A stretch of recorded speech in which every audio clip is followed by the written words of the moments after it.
Doctor साहब, आज भी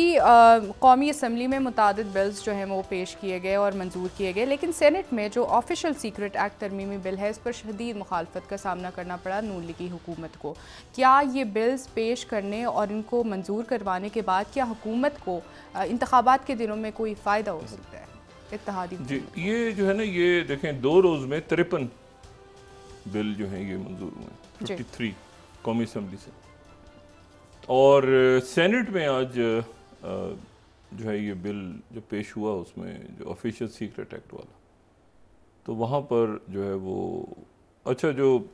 पाकिस्तान पीपल्स पार्टी है उन्होंने यहाँ तो मंजूर कर लिए जी कौमी असम्बली में, सेनेट के अंदर जो है वो थोड़ा सा मुखालफत की और वो बड़ा उसमें कमाल की बात हुई। मैंने से पूछा पीपल्स पार्टी के सेनेटर से, मैंने कहा जी ये क्या, आज तो बहुत दुखी आप मतलब दुखी प्रेम नगरी टाइप माहौल बना हुआ है, ये क्या है? तो उन्होंने कहा यार मसला ये कि कौमी असम्बली में हमने मंजूर करवा दी थी ये बिल सारे, तो काफ़ी तनकीद हुई, तो कौमी असम्बली तो जा रही है ना चंद दिनों में, तो सेनेट बाद में आराम से करती रहेगी, हल्लड़ गुल्लड़ इधर मचा रहेगा, तो हम लोग उधर से साइन करके भेज देंगे। तो असल तो हाँ मतलब है कि एक अजीब सा मामला है। और क्यों किया है इतनी तेज़ी से, पढ़ के किया है, कुछ कह रहे हैं पढ़ा है, कुछ नहीं पढ़ा, कुछ बहरहाल। तो कहते हैं कोई मसला नहीं है, ये ज़रा कौमी असम्बली से करवाना इशू था, सेनेट से हम करवा लेंगे, और वो जब लोगों का ध्यान ज़रा बाकी मामलात की तरफ जाएगा, कौमी असम्बली के आखिरी चंद रोज़ हैं ना ये। शहबाज शरीफ साहब जो हैं उन्होंने अलविदाई मुलाकातों का आगाज़ कर दिया से बाकायदा, और पहली जो उनकी अलविदाई मुलाकात है वो जो सर्विसेज चीफ्स के साथ अभी रात में शाम में कर रहे हैं,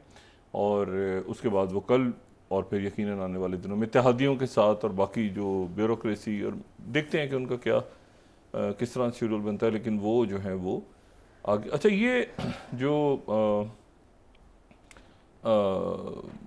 काउंसिल कॉमन इंटरेस्ट का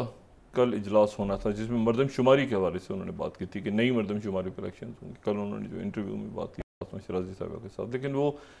अभी तक उसका एलामिया इस प्रोग्राम के ऑन एयर लाइव जाने तक उसका एलामिया नहीं आया कि कल वो इजलास हो रहा है या नहीं हो रहा। बाकी जो अदालतों के ऊपर वो फौजी अदालतों सिविलियंस के ट्रायल के ऊपर वो मामला तो जो है वो सितंबर नहीं, फुल कोर्ट नहीं बन सकता, क्योंकि वो जज साहिबान जो चीफ जस्टिस आपने कहा कि जज साहिबान तातीलात में हैं, और अगर ये फुल कोर्ट की तरफ मामला गया तो ये सितंबर या उसके बाद तक चला जाएगा जब सारे जज साहिबान यहाँ पे होंगे। तो फुल कोर्ट शायद बन भी ना पाए, क्योंकि शायद कुछ जज साहिबान ऐसे हैं जिन्होंने भी आना है सुप्रीम कोर्ट में, तो वो यही जो बेंच है ये सुनेगा।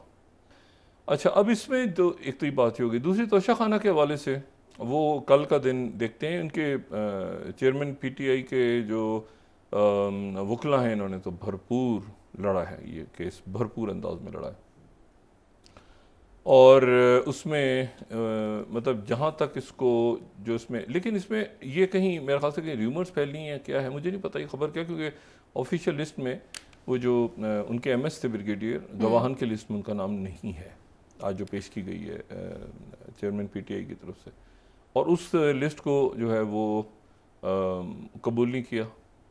क्योंकि वो शायद मेरा ख्याल है कि शायद वो वर्बल कहीं जिक्र हुआ था उनका, उन आर्मी ऑफिसर का जो एमएस थे इनके, तो लेकिन वो उस लिस्ट में नहीं था। तो अब कल देखते हैं कि दलाइल किस तरह मुकम्मल होते हैं, क्या इसको आगे ये चलता है इसको तोशा खाने का मामला, या कल ही फैसला हो जाता है, फैसला होता है तो क्या सुना दिया जाता है या महफूज हो जाता है, या उसमें हाई कोर्ट कहीं, ये बड़े अब इस वक्त जो है ना मतलब तेज़ तर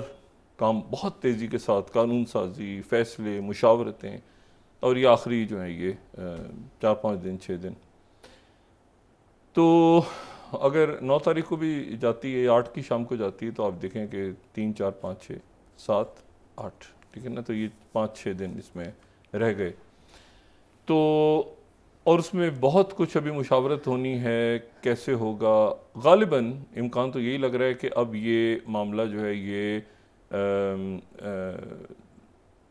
वज़ीर आज़म और कायदे हिज़्ब इख्तिलाफ राजा रियाज साहब जिनको आज तहरीक इंसाफ से निकाला गया है, ये बड़ी एक दिलचस्प बात है कि उनको तहरीक इंसाफ से आज उनकी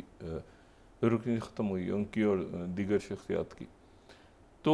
उनके दरमियान जो है वो अभी अभी तो इत्तेहादी आपस में मुशावरत कर रहे हैं। तो इसका मतलब इससे ये तसव्वुर किया जा सकता है कि अगर तो ये मामला दो लोगों में होता और फिर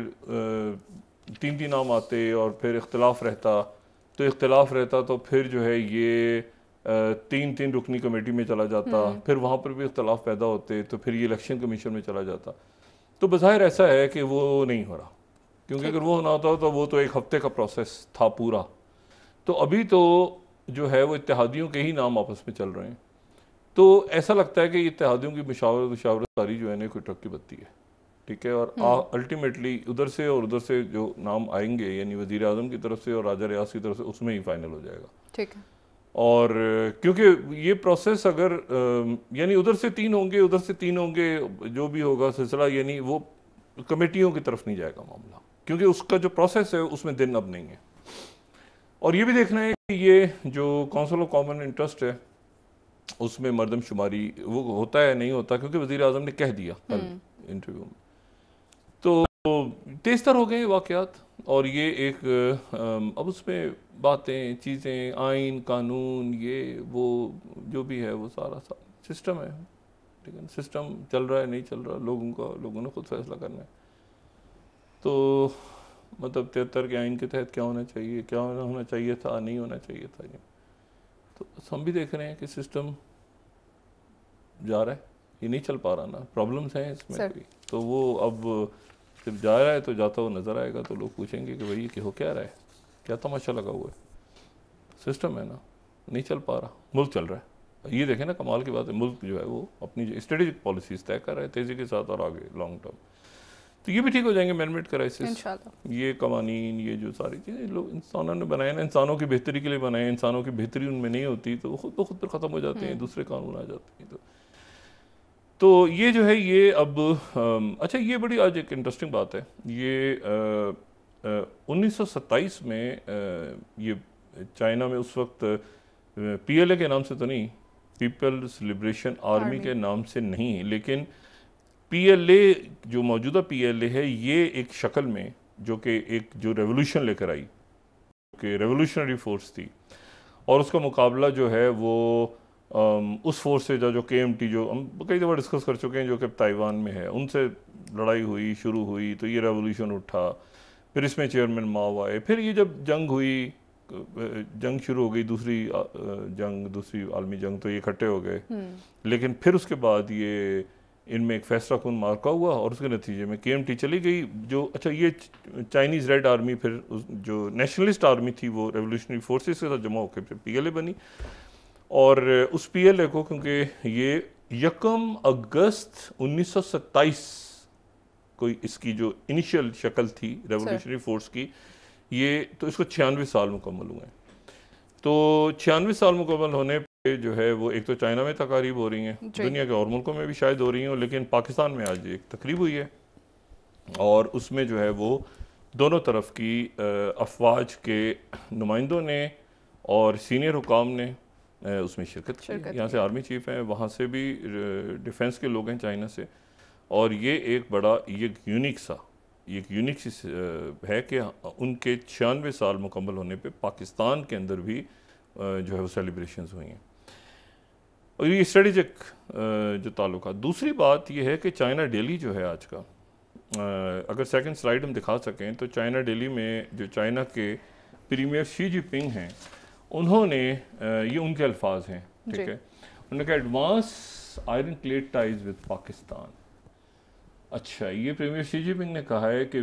Beijing readiness to work with Pakistan in holding high standard sustainability, enhancing public wellbeing and further building the China Pakistan economic corridor into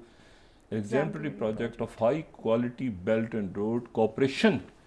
ये प्रीमियर शी जिनपिंग ने वहाँ से स्टेटमेंट दिया है, और ये स्टेटमेंट भी जो है ये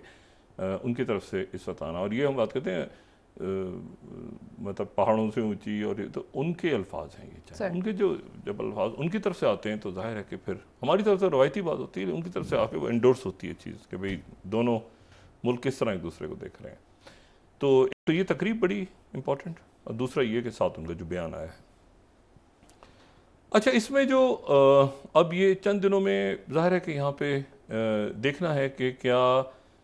अब आगे जो हो रहा है बस होना है, मतलब बस हो रहा है और होना है, और मतलब मुशावरत हो रही है, बहुत से नाम घूम रहे हैं, निगरान हुकूमत कैसे बनेगी, क्या होगा, कवानीन पास हो रहे हैं। और ये जो बात है इसको ये ख़ुद देखना है इस अरेंजमेंट ने, कि ये जो अरेंजमेंट है, जो इत्तेहादी हुकूमत है लेकिन ज़ाहिर है कि वो PDM नहीं भी है भी है क्या कैसा, कि उन्होंने इसमें क्या खोया क्या पाया। और मैं फवाद चौधरी साहब की स्टेटमेंट देख रहा था, उन्होंने कहा कि किसी तरह से नवाज शरीफ साहब और चेयरमैन PTI के मुज़ाकरात होने चाहिए और इस्टेब्लिशमेंट के। मैं तो मेरे पास कोई उसका जवाब नहीं था। ये अब बात हुई है, जो बात बहुत पहले से करनी चाहिए थी उनको, ये शायद तो अब वो बात हुई है। बहरहाल अब ये कि अब किस धारे पे जाती है सियासत, और जो है वो कल क्या फ़ैसला आता है सामने, और उसके बाद फिर क्या सूरत हाल आगे किस तरह से पॉलिटिकल बनती है, सब बंदी वगैरह, वो फिर ज़ाहिर है डे टू डे बेसिस हम देख लेंगे। बहरहाल ये वो बात है कि सिस्टम जो है ना वो कहीं फंस गया है जाके, तो वो बेहतर है कि जब फंसा हुआ है तो उसमें से किस तरह से निकलते हैं, किस तरह से आगे सब बंदी होती है, किस तरह आइन और कानून के तहत और मुशावरत और ये सारा, ये अब देखना है अदालतें क्या फ़ैसला करती हैं, अदारे क्या फ़ैसला करते हैं।